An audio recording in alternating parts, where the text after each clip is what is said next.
Hello everyone, and welcome back to the channel. Today we're diving into a powerful and rarely told chapter of Korean history. Have you ever heard of the Baekjeong? They were more than just butchers. They were outcasts, shunned by society for generations.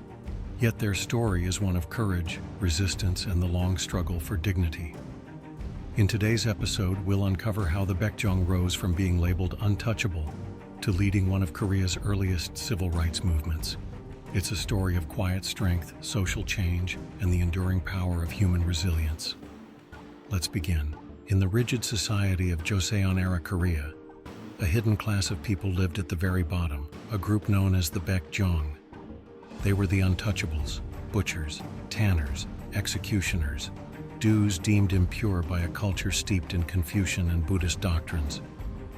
Once a neutral term in Goryeo, the word Baekjeong became an insult by the Joseon dynasty, marking them as a hereditary, impurity-tainted caste. They were forced to live separately, denied names, forbidden to wear leather shoes or silk, barred from basic respect. They couldn't smoke, their bodies were even buried apart.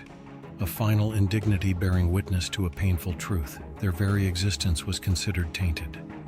By the late 19th century, winds of change began to blow. Movements like Donghak and Christian missionaries introduced ideas of equality, plants of hope among the Baekjeong, as they heard the promise that all are equal in humanity. In 1900, local Baekjeong leaders petitioned for the right to wear normal hats and clothing, refusing the humiliating markers forced upon them. They were jailed, but a spark was lit. This spark grew into an organized flame in April 1923, when activists founded the Young Pyeongsa in Jinju. Their mission: abolish caste laws, end pejorative labels, and win basic civil rights. Despite arrests and forced dissolutions, the movement persisted.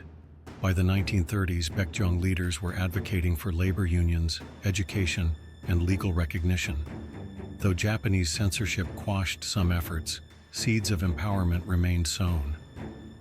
When legal caste equality arrived with the Gabo reforms of 1894, Baekjeong status was abolished, but prejudice remained. Today, the word Baekjeong simply means butcher and lives on proudly as restaurant names. What was once a stain has become a reclaimed identity. This is more than a history of oppression. It is a story of resistance, dignity, and transformation.